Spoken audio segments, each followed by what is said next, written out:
ഖാറൂന്റെ ചരിത്രമാണ് ഇന്നലെ പറഞ്ഞ് അവസാനിപ്പിച്ചത്. കുറച്ചും ബാക്കിയുണ്ട്. ഖാറൂൻ അല്ലാഹു സുബ്ഹാനഹു വ തആല ഈ ഭൂമിന്റെ അടിയിലേക്ക് താഴ്ത്തിക്കളഞ്ഞു. അങ്ങനെ അവൻ മൂസാ നബി അലൈഹിസ്സലാമിനോട് യാചിച്ചു. കാരണം അത്രയും വലിയ ദ്രോഹമാണ് ഖാറൂൻ ഈ ലോകത്തിന്റെ മുമ്പിൽ കാണിച്ചു വെച്ചത്. മൂസാ നബി അലൈഹിസ്സലാമിന്റെ അനുയായികളെ മുമ്പിൽ കാണിച്ചു വെച്ചത് ഒരു നിലക്കും അവനിക്ക് അഫു കൊടുത്തില്ല.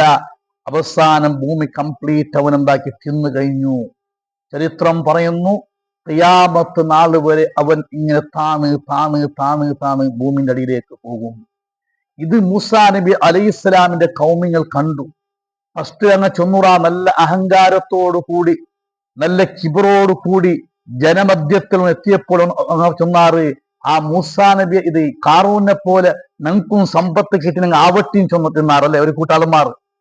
അപ്പല്ലേ ഇൽമിന്റെ പണ്ഡിതന്മാർ പറഞ്ഞത് അതല്ല, അത് ശാശ്വതമല്ല, അള്ളാഹുവിന്റെ അടുത്തുള്ളതാണ് ശാശ്വതമായ പ്രതിഫലം. ഇത് കണ്ടപ്പോ അങ്ങ് ചൊന്നാറ് يقولون ويكأن الله يبسط الرزق لمن يشاء من عباده ويقدر لولا أمن الله علينا لخسف بنا ويكأنه لا يفلح الكافرون. ഖാറൂനെ പോലെ ആവണമെന്ന് ആ കൊതിച്ച ആ ജനങ്ങൾ അന്നത്തെ ദിവസം പറഞ്ഞു പോയി. എന്തെന്ന്? യഖൂലൂന വൈകഅന്ന അല്ലാഹ യബ്സുത്തു റിസ്ഖ ലിമൻ യശാ. നിശ്ചയം അള്ളാഹു ഉദ്ദേശിച്ചവർക്ക് റിസ്ഖിൽ വിശാലത കൊടുക്കും. വയഖ്ദിറു, ചില ആൾമാർക്ക് കണക്കാക്കിയിട്ടും കൊടുക്കും, ചില ആൾമാർക്ക് ധാരാളം കോരി വാരി കൊടുക്കും. എന്ത് കൊടുത്താലും അള്ളാഹുവിന്റെ നിയമത്തെ ലംഘിച്ചുകൊണ്ട് പോകാൻ പാടില്ല, അഹങ്കരിച്ചു പോകാൻ പാടില്ല. ലൗല അമ്മന്നല്ലാഹു അലൈന, ഞങ്ങളെ മേലെങ്കാലും അള്ളാഹുവിന്റെ അനുഗ്രഹം ഇല്ലായിരുന്നുവെങ്കിൽ ലഖസഫ ബിനാ, ആ ഭൂമി ഞങ്ങളെയും എന്താക്കുമായിരുന്നു? തിന്നുമായിരുന്നു, മിതുങ്ങുമായിരുന്നു. ആ ഭൂമിന്റെ അടിയിലേക്ക് ഞങ്ങളും പോകുമായിരുന്നു. ലാ യുഫ്ലിഹുൽ കാഫിറൂൻ, സത്യനിഷേധികൾ ഒരിക്കലും വിജയിക്കൂല. ആ സമയത്ത് അവർക്ക് മനസ്സിലായി. എന്നിട്ട് ഖുർആൻ പറഞ്ഞു തിൽക്കദ്ദാറുൽ ആഖിറതു നജ്അലുഹാ ലില്ലദീന ലാ യുരീദൂന ഉലുവൻ ഫിൽ അർളി വലാ ഫസാദ വൽ ആഖിബതു ലിൽ മുത്തഖീൻ. നിങ്ങൾക്ക് പാഠമാണ്. ആഖിറമാകുന്ന ആ വീട്, ആഖിറമാകുന്ന ആ സ്വർഗത്തിലുള്ള ആ വീട്, അത് ദുനിയാവിൽ അഹങ്കരിച്ചവർക്ക് അല്ലാഹു കൊടുക്കൂല, സത്യനിഷേധികൾക്ക് അല്ലാഹു കൊടുക്കൂല. ലാ യുരീദൂന ഉലുവൻ ഫിൽ അർളി വലാ ഫസാദ, ഫിത്നയും ഫസാദും ഭൂമി ലോകത്ത് നടത്തുന്ന അഹങ്കാരമായി ജീവിക്കുന്നവർക്ക് അല്ലാഹു കൊടുക്കൂല. അത് സത്യ വിശ്വാസികൾക്ക് മാത്രമേ അല്ലാഹു നൽകുകയുള്ളൂ. അപ്പൊ ഞാൻ പറഞ്ഞു വന്നത് അല്ലാഹു തആല ആരാണ്? അല്ലദീ ഖലഖൽ മൗത വൽ ഹയാത, മരണത്തിനെയും ഹയാത്തിനെയും പടച്ചത് അല്ലാഹുവാണ്. മൂന്ന് കാര്യം ഇവിടെ ഇല്ലായിരുന്നുവെങ്കിൽ ജനങ്ങൾ ഒതുങ്ങി ജീവിക്കൂലായിരുന്നു. ഒന്ന് ഫഖീർ തരം, പിന്നെ ഒന്ന് രോഗം, പിന്നെ ഒന്ന് മൗത്ത്.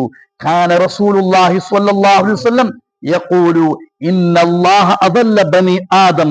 മറ്റൊരു ഹദീസിൽ പഠിപ്പിക്കുന്നു മനുഷ്യ സമൂഹത്തെ അല്ലാഹു ഒതുക്കിയത് ബിൽ മൗത്തി, മരണം കൊണ്ടാണ്.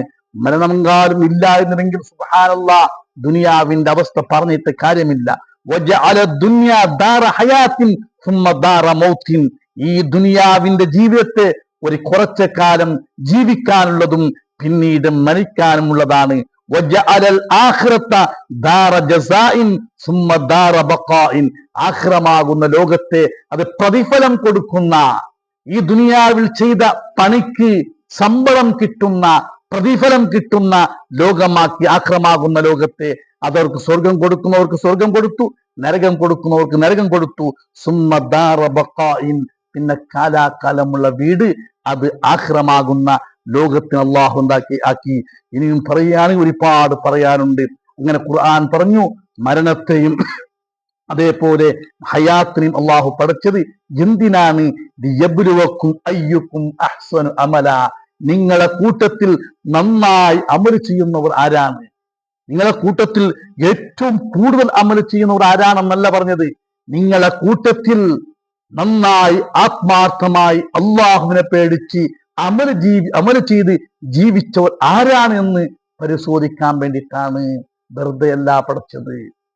അള്ളാഹു നമ്മെ വെറുതെയല്ല പഠിച്ചത്. ഈ ഹയാത്തും ഈ മരണവും പഠിച്ചത് ലിയബ്ലുവക്കും അയ്യുക്കും അഹ്സനു അമല. നിങ്ങളെ കൂട്ടത്തിൽ നന്നായി ഒരു അമല് ചെയ്യുമ്പോൾ അതിന്റെ ഫർളും ഷർത്തും നല്ല ആത്മാർത്ഥതയോടുകൂടി ആരാണ് അമല് ചെയ്തത് എന്ന് പരിശോധിക്കാൻ വേണ്ടിയിട്ടാണ്. അതിന്റെ വ്യാഖ്യാനത്തിൽ ഒരുപാട് പറയുന്നുണ്ട്. ലിയബ്ലുവക്കും അയ്യുക്കും അഹ്സനു അമല എന്ന് പറഞ്ഞത് അവന്റെ ഹയാത്ത് കാലത്ത് അവൻ മരണത്തിന് വേണ്ടി എന്ത് സമ്പാദിച്ചു വെച്ചു, ദുനിയാവിന്റെ ജീവിതത്തിൽ ആഖിറത്തിന് വേണ്ടി അവൻ എന്ത് സമ്പാദിച്ചു വെച്ചു, അവന്റെ ആരോഗ്യ സമയത്ത് ഞങ്ങൾ രോഗിയാകാനുണ്ട്, ആ സമയത്തിന് വേണ്ടി ഇപ്പൊ എന്ത് സമ്പാദിച്ചു വെച്ചു. ഒരുപാട് ഇമാമിങ്ങൾ തഫ്സീർ പറഞ്ഞിട്ടുണ്ട്. നബി സല്ലല്ലാഹു അലൈഹി വസല്ലമ തങ്ങൾ അബ്ദുല്ലാഹി റളിയല്ലാഹു അൻഹു പറഞ്ഞു, ഖുദ് മിൻ സിഹതിക, നിന്റെ ആരോഗ്യ സമയത്ത് നിനക്ക് രോഗമാകുമ്പോൾ ഇബാദത്ത് ചെയ്യാൻ സാധിക്കൂല, നീ രോഗിയായാൽ സുന്നത്ത് നിസ്കരിക്കാൻ കഴിയൂല, ആ സമയത്തിന് വേണ്ടി നിന്റെ ആരോഗ്യ സമയത്ത് ഒരുപാട് നല്ല നല്ല അമൽ നീ ചെയ്യുക. അതേപോലെ നിന്റെ യൗവനകാലം, നിന്റെ ബാല്യകാലം, ആ സമയത്ത് നീ വയസ്സാകുമ്പോൾ നിനക്ക് ഇബാദത്ത് ചെയ്യാൻ വേണ്ടതുപോലെ കഴിയൂല, നിന്റെ യൗവനകാലത്ത് തഹജ്ജുദ് നിസ്കരിച്ചിട്ടും സുന്നത്ത് നിസ്കരിച്ചിട്ടും ജമാഅത്തിന് പോയിട്ടും അതിന് വേണ്ടി അധ്വാനിക്കുക. അതേപോലെ നിന്റെ ഹയാത്ത് കാലത്ത് മരണത്തിന് വേണ്ടി മൗത്തിന് വേണ്ടി നീ പ്രവർത്തിക്കുക.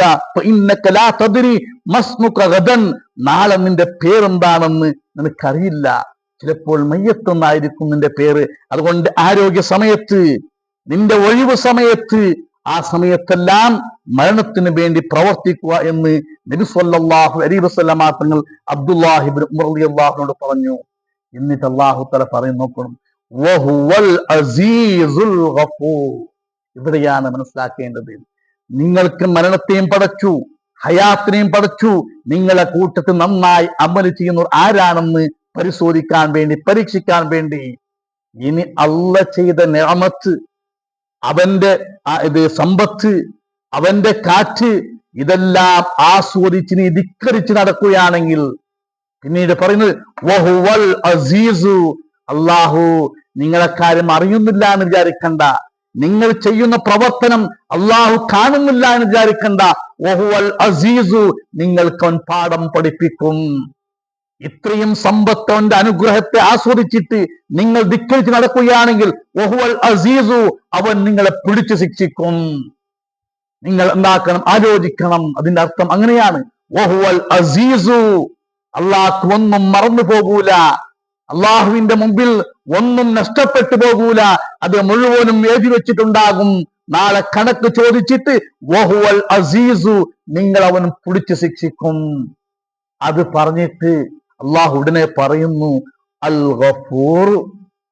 ഇനി അങ്ങനെ മനസ്സിലാക്കണ്ട, ഏതായാലും ഞാൻ തെറ്റ് ചെയ്തു, ഏതായാലും ഞാൻ ബെടക്ക് ചെയ്തു, ആ ബെടക്ക് ചെയ്തിട്ട് അള്ളാഹു പിടിച്ചു ശിക്ഷിക്കുമല്ലോ, ഇനി ഏതായാലും കുറച്ചെന്താക്കാം, ദുനിയാവിന്റെ ആയിലെന്നെ പോയിട്ട് ഇനിയും കുറച്ചും തപ്പാ, ഏതായാലും ഞാൻ ബെടക്കായിട്ടായി അള്ളാഹു ശിക്ഷിക്കുമല്ലേ. അങ്ങനല്ല. അൽ ഗഫൂർ, അള്ളാഹു വരാണ്. നിങ്ങൾ എത്ര തെറ്റ് ചെയ്താലും നിങ്ങൾ അള്ളാഹുവിലേക്ക് മടങ്ങിയാൽ അൽ ഗഫൂറു, അള്ളാഹു തആല പുറത്തു തരും. രണ്ടും മനസ്സിലാക്കണം. നേരത്തെ പറഞ്ഞു വഹുവൽ അസീസു, നിങ്ങൾക്ക് അള്ളാഹു പാഠം പഠിപ്പിക്കും. അവൻ അസീസാണ്. നിങ്ങൾ തെറ്റിനിക്ക് അവന്റെ മുമ്പിൽ ഒന്നും മറന്നു പോകൂല, അവൻ പിടിച്ചു ശിക്ഷിക്കും. ഉടനെ പറയുന്നു, അങ്ങനെ പൊടിച്ചു ശിക്ഷിക്കും ചൊല്ലിട്ട് നീ ഉണ്ടാക്കണ്ട, ഒട്ടും എങ്ങനെയും ജീവിക്കണ്ട, നീക്ക് ഇനിയും സമയമുണ്ട്. അൽ ഗഫൂറു, അല്ലാഹു ഗഫൂറാണ്. ലിമൻ ശാഅ മിൻഹും ബിത്തൗബത്തി, അല്ലാഹു ആര് തൗബ ചെയ്ത് മടങ്ങിയോ അവർക്ക് അല്ലാഹു പുറത്തു കൊടുക്കും. അല്ലെ, അതുകൊണ്ട് അള്ളാഹു അസീസാണെന്ന് പറഞ്ഞ് ഇനിയുള്ള ജീവിതത്തെ അങ്ങനെ ആക്കണ്ട, അള്ളാഹുവിലേക്ക് മടങ്ങാനുള്ള സമയമുണ്ട്. അതല്ലേ ഖുദ്സിയായ ഹദീസിൽ നബി സല്ലല്ലാഹു അലൈഹി വസല്ലം തങ്ങൾ പറഞ്ഞത്, വമൻ അത്താനി യംശി അത്തൈതുഹു ഹർവല. പരിശുദ്ധ ഖുദ്സിയായ ഹദീസ്. ഖുർആൻ കഴിച്ചാൽ പിന്നെ അല്ലാഹു തആല പറഞ്ഞ ഒരു കാര്യം മുത്തനബി പറയുന്നു. അല്ലാഹു തആല പറഞ്ഞു, വമൻ അത്താനി യംശി, എന്റെ അടുത്തേക്ക് തൗബയുമായിട്ട് ഒരാൾ നടന്നു വന്നെങ്കിൽ, ഓടിക്കൊണ്ട് ബണ്ടല്ല, തൗബ ചെയ്യാൻ വേണ്ടി നടന്നു വന്നെങ്കിൽ അത്തയ്യത്തുഹു അവനിലേക്ക് ഞാൻ എടുക്കും ഹർവല ഓടിട്ട്. അവൻ വന്നിട്ട് നടന്നോട്ടു, അവന് തൗബ സ്വീകരിക്കാൻ വേണ്ടി അവൻ നടന്നതിനേക്കാളും സ്പീഡായിട്ട് അവന്റെ മുന്നിൽ ഞാൻ എത്തും. ആരാണ് പറയുന്നത്? അല്ലാഹു തആല പറയുന്നത്. അപ്പൊ തൗബ ചെയ്യാൻ അവസരമുണ്ട്. ഏത് ധിക്കാരിക്കും ഏത് തെമ്മാടിക്കും പടച്ച റബ്ബ് തൗബ ചെയ്താൽ എന്താക്കും? ആ തൗബയെ സ്വീകരിക്കും. അല്ലാഹുവിന്റെ റസൂല് പറയുന്നു, പടച്ച റബ്ബ് പറഞ്ഞു, വമൻ അതാനി യംസി, എന്റെ അടുത്തേക്ക് തൗബയുമായിട്ട് ആരാണോ നടന്നു വരുന്നത് അവന്റെ തൗബയെ സ്വീകരിക്കാൻ വേണ്ടി അത്തയ്തുഹു ഹർവല, അവൻ വന്നതിനേക്കാളും സ്പീഡായിട്ട് അവന്റെ തൗബയെ സ്വീകരിക്കാൻ ഞാൻ മുന്നിലുണ്ടാകും. അപ്പോ രണ്ടും മനസ്സിലാക്കണം. അവിടെ അള്ളാഹു പിടിച്ച് ശിക്ഷിക്കുമെന്ന് പറഞ്ഞു. നിങ്ങളെ വെറുതെ വിടൂല, നിങ്ങളെല്ലാം എന്റെ അടുത്തുണ്ട്, നിങ്ങളെ കണക്കും കൈയും വിചാരണ ചെയ്തിട്ട് ധിക്കാരികൾക്ക് ഞങ്ങൾ ശിക്ഷിക്കും. ഉടനെ പറഞ്ഞു, അൽ ഗഫൂർ, പടച്ച റബ്ബ് പുറത്തു തരുന്നവനാണ്. അപ്പൊ അത് രണ്ടും മനസ്സിലാക്കണം. അതാണ് സൂറത്തുൽ മുൽക്കിന്റെ ഒരായത്ത്, അല്ലദീ ഖലഖൽ മൗത വൽ ഹയാത ലിയബ്ലുവകും അയ്യുകും അഹ്സനു അമലാ വഹുവൽ അസീസുൽ ഗഫൂർ. പിന്നെയും പറയുന്നു, അല്ലാഹു ആരാണ്? നിങ്ങൾക്ക് മരണത്തിനെയും ഹയാത്തിനെയും പടച്ച റബ്ബ് ആരാണ്? അല്ലദീ ഖലഖ സബ്അ സമാവാതിൻ തിബാഖാ, 7 ആകാശങ്ങൾ അല്ലാഹു തആല പടച്ചു. തിബാഖൻ, അല്ലാഹു തആല തട്ടുകളായിട്ട് ഒന്നിന്റെ മേലെ വന്നു, ഒന്നിന്റെ മേലെ വന്നു. അങ്ങനത്തെ ഏത് ആകാശം അല്ലാഹു തആല പടച്ചവനാണ്. വെറുതെ ഹയാത്തും മൗത്തും പടച്ചിട്ട് വിട്ടതല്ല. നിങ്ങൾക്ക് ജീവിക്കാനുള്ള എല്ലാ സംവിധാനങ്ങളും ഈ ഭൂമി ലോകത്തും ആകാശഭാഗത്തും അല്ലാഹു തആല വെച്ചിട്ടുണ്ട്. അതാണ് അല്ലാഹു തആല പറയുന്നത്, അല്ലദീ ഖലഖ സബ്അ സമാവാതിൻ തിബാഖാ, 7 ആകാശങ്ങളെ തട്ടുകളായിട്ട് അല്ലാഹു തആല പടച്ചവനാണ്. ഇൻഷാ അല്ലാഹ് ബാക്കിയുള്ളത് അതിന്റെ വിശദീകരണങ്ങളും ബാക്കിയുള്ള വിഷയങ്ങളെല്ലാം ഇനി നാളെ മറ്റന്നാൾ ക്ലാസ് പഠിക്കാം. റഹ്മാനുർ-റഹീമായ അല്ലാഹു നമ്മളെ ഒക്കെ ഒന്ന് സ്വീകരിക്കുമാറാകട്ടെ. പരിശുദ്ധമായ ഖുർആൻ ശരീഫിന്റെ ബറക്കത്ത് കൊണ്ട് അല്ലാഹു നമ്മുടെ എല്ലാ രോഗങ്ങളെയും ശിഫയാക്കി തരുമാറാകട്ടെ. അല്ലാഹുവേ, പരിശുദ്ധമായ റമളാൻ മാസം നിന്റെ മുമ്പിൽ എത്തുമ്പോൾ ഗുണമായി സാക്ഷി നിൽക്കുന്നവരുടെ കൂട്ടത്തിൽ ഞങ്ങളെ നീ ഉൾപ്പെടുത്തണം. അല്ലാഹ്